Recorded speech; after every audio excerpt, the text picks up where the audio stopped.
As a young girl, my grandfather always had a red wine at the table, and during a certain time of the year would cut fresh peaches up, which would be about now, and put it in the wine. And that's how the love of wine came to me as a child, because that was our treat. We would enjoy the peaches that were soaked in the wine.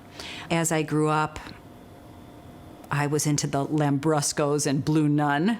And then after I met Larry and we traveled, I became to appreciate dry wines very much so. I'm from South Euclid originally, and Larry was from Ashtabula, and I actually met him cleaning his teeth when I was a hygienist at Lakeland Community College. So Larry was making wine in our basement, and he is in railroad construction, and he was out of town, and all of a sudden I'm in the kitchen and a plethora of fruit flies are coming through the vents, and I'm thinking, what is going on? I go downstairs, and the wine is fermenting and blowing out of the tanks, and he calls, and I'm like, how are you? And I'm like, I'm not very good.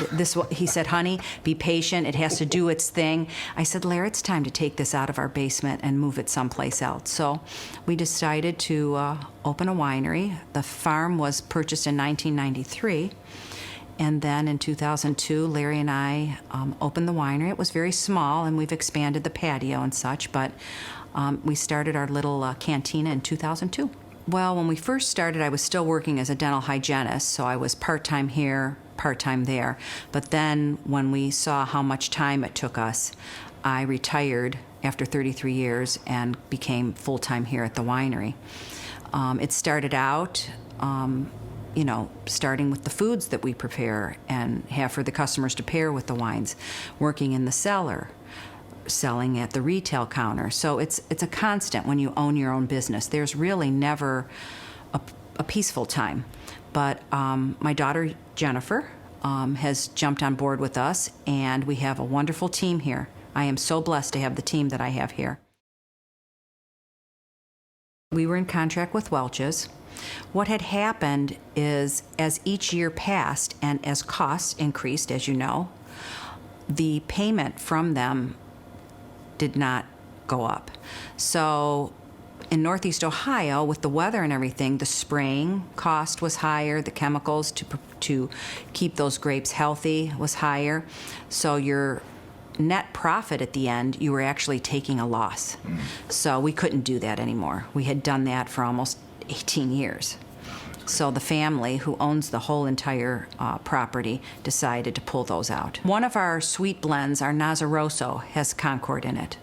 So we did start, and we continue to do that. We just get the Concord from another vineyard, because it's a sweet staple wine that a lot of our sweet wine drinkers really appreciate. They like that jammy, flavor from the Concord grape. But, it's a Lambrusco. It's not a Vinifera. So we try to hang our hat on the Vinifera varietals. We have a friend in Vitis Vineyards, and we prepare the still wine for him, take it there, and then he sparges the CO2 in it for us. The special wine that is the sparkling that we first initially did was our Loving Linda, after my sister. It's a wine that supports breast cancer research. So a certain percentage of those profits go to making strides for breast cancer research. The second one is Mia, and it's a blend of white wine that is in honor of our godchild. And so we have two, and my granddaughter, my youngest granddaughter, her name is Mia. So those two are very well appreciated, and our customers really seem to enjoy them. If it was a typical harvest, we would still be harvesting probably until mid-October. But from the past winter and spring damage, some of us are almost complete. In the winter, the temperature got cold enough that most of the vines either were damaged, and we had to retrain them this spring, but then in the spring we also had a frost. So it was a double-sorted damage that we had. Lost about 50 to 65% of our grapes. My girls always say, "Are you and Dad okay? Are you and Dad okay?" Because during harvest, there's a lot of bickering. Oh, yeah. And because we're of Italian descent, sometimes we get a little loud, but we get through it. The grapes that we grow on our property are Riesling. We have a little bit of Chardonnay, Vidal for ice wine, and Chamerson. The other grapes that we harvest are from wonderful growers in the Grand River Valley that didn't necessarily want to open a winery, but want to sell their grapes. So from those vineyards, we get Cab Franc, Cab Sauv, Gewürztraminer, Pinot Noir, Pinot Grigio. Well, during COVID, we were very blessed. Customers still came out. We made it a very safe environment for them, and our back patio was so large and wide, we were able to socially distance everyone. So they were very grateful for that. We were very fortunate. We had a lot of to-go orders. Our online store was put into place by my daughter, so we really were very blessed. It's a collaborative act at Laurello Vineyards. We really enjoy the different views when we look at a wine. And in perspective, if you give your opinion on the wine and collaboratively put that together, I think it makes a more creative wine in the bottle. The most important thing with a good winemaker is having a good nose and a good palate, as you said.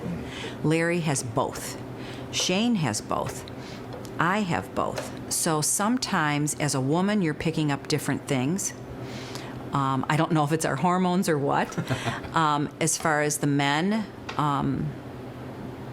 it's quite unique to hear what they both have to say.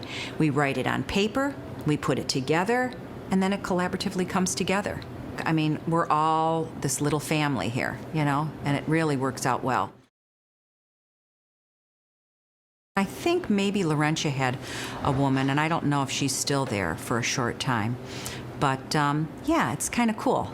And you can learn a great deal from going to school, but I think the practical experience that you get on a daily basis, going through the faults and the successes, really helps make a better winemaker. Yes, that can be like a double sword also. The more you have here, the less pie to share. So that's why you have to be unique and entice the customer to come in.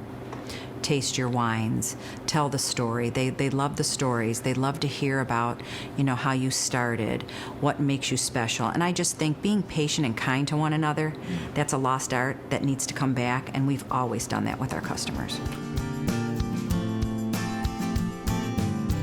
www.laurellovineyards.com.